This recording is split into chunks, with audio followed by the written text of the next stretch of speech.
All right, ladies and gentlemen, this is the last time you're going to see me. Follow me at We the People Are the News. I'm introducing somebody who I think is friggin' awesome right now. JoSpeaksTruth, medical freedom activist, speaker, Department of Education employee who lost their job, and professional badass. Joe Speaks.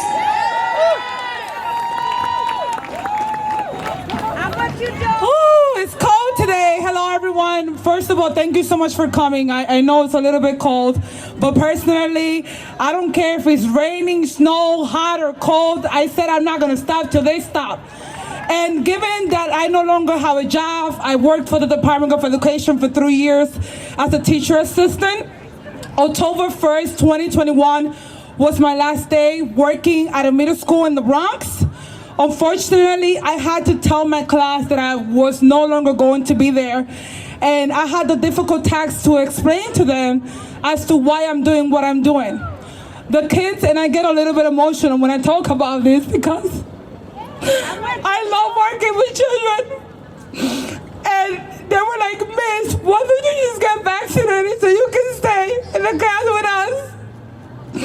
And I told them that if I allowed the government to take control over my body, that we're no longer going to have freedom.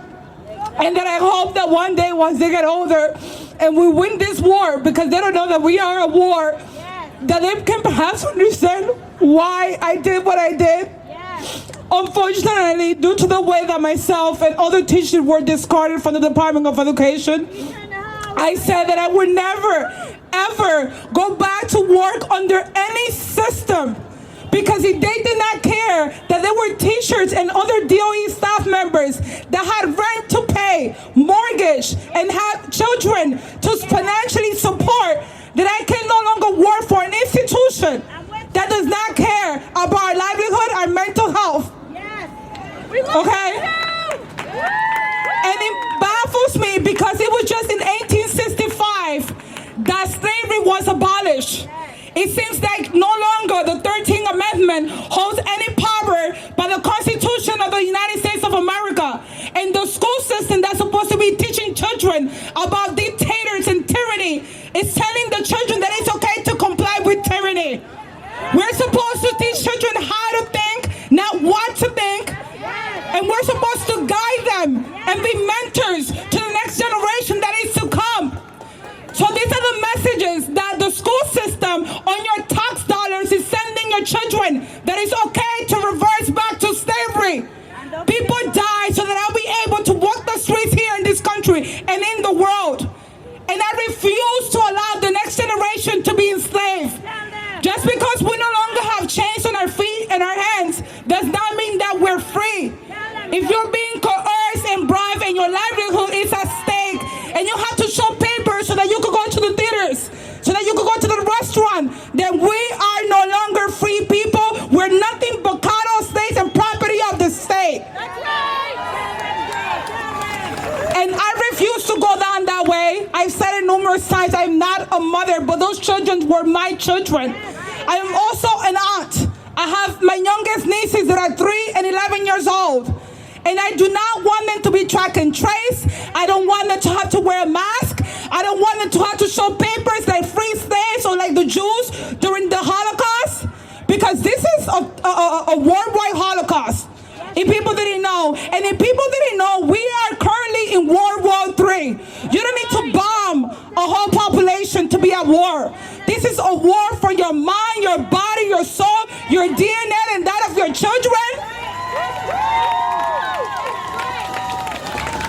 And if you are a parent, a father, a mother, if you're an aunt or an uncle or a cousin, if you're son and daughters, even if those people that are family members and employers, friends, family, even if they do not agree with you, we're fighting for them too.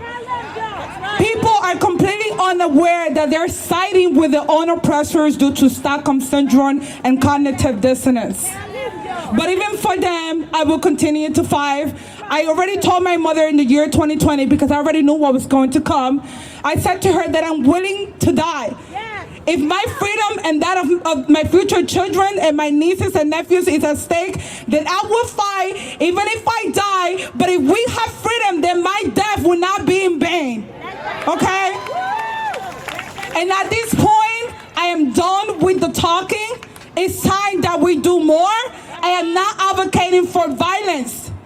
But if we go back to what Martin Luther King did and the other civil rights activists, they went to restaurants and sat down, demanded service. They say no. They marched and they did whatever they had to do. And this is why people that look like me and some of you that look like me are able to be free in this country. And we're not going to stop, okay? I don't know how many of you, listen, I don't know how many of you are going to continue. If you made it this far, you should pat yourself in the back. Because some of us lost our job. And I said, you know what? Maybe I didn't lose my job. Maybe this was a test of who is going to be a compliant little ship and who's a lion and a soldier. And it bothered me and it hurt me a little bit because I saw my coworkers who were saying to me from the very beginning that they were not going to get vaccinated. But the first week of school was 62 unvaccinated staff members. And it went down from 62 to 41 to 21. The last day of work down to 11. And by 5 p.m., which was the deadline, October 1st, it went down to 4, 3 females and 1 male coworker of mine. But you know what hurts me the most out of all of this? Is that they watched this happen to us and not one of them stood up. Even if you're vaccinated, not one of them stood up and said, this is wrong that my co-workers are not going to be without a job. Not one person stood up. Not one. If it was me, even if I had been in a position of power, I had been in positions where I had managed people before. And even if people stood up against me, because I consider myself not a perfect person, but I do have a level of integrity that if I see the wrongdoing, I will call it out, even if it costs me my job. They know that what's happening is wrong, but because of fear of being ostracized, and like I said, losing their own job, these people stood there and said not a single word. Some of them have not even texted me or called me to ask me how I'm doing. They're worried about the money. There's more things to life than just money. Okay? And I don't care about the money. People continue to ask me, what are you doing for work? Listen, I've been doing things there and there. But guess what? It's not even about the money. To me, what hurt me was that I was disposed out of a job. I was disposed out of working with children, something that I like to do. And you guys are asking me about the money. I can make money any other way. Okay? But what it took for me, I would never be able to get it back. And that's the part that hurt me the most. That's the money. Okay? I have family members. I have made wonderful friends in this movement that can help me out financially. And I have some savings. Again, money can be made. Okay? But emotionally speaking, some of the hurt that they instilled on us is something that I would never, as long as I live, I would never forget, because I feel betrayed by people that I worked with for years. They stood there, let us get fired, and did nothing, because unpaid leave is us getting fired, like it was already said. And I say God and history will be the judge. Because I remember very clearly when I was in high school and middle school, I never understood how slavery happened. I never understood how the Holocaust and other genocide in history happened. But now we understand right at this very moment that it always happened because of good citizens that see something and do nothing about it.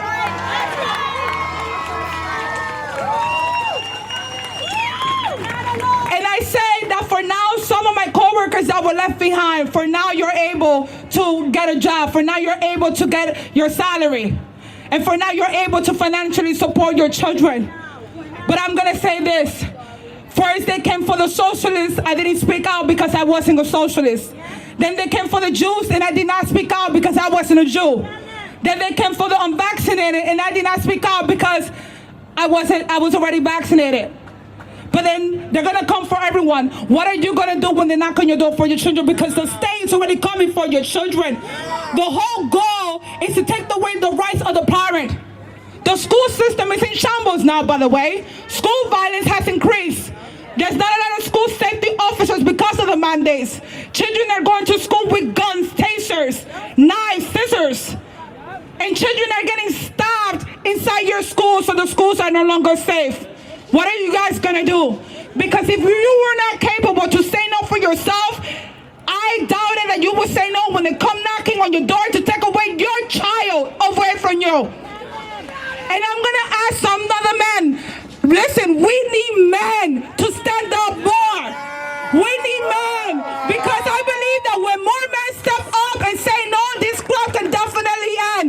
I know that there has been a war launched on men to feminize you all, but it's okay to be a man and it's okay to stand in your masculine power. There's nothing wrong with that, man. So please, if you don't have the balls to fight for yourself, at least fight for the generations that are going to come. Because if we allow this to continue to happen, these children are going to live in a slave system, and to them it's going to be normal, because the younger you can get a child, the easier it is to control them and to normalize what is absolutely not normal. So again, if you don't fight for yourself, fight to protect the children, the most vulnerable population that we have. And if we lose the children, we lose everything, okay? And to the firefighters and police officers, you guys are the last line of defense. And if you guys don't have the balls to say no, again, I'm not calling for violence, but I would definitely start doing civil disobedience, even if I get arrested or killed. I don't care anymore. I'm done. Thank you.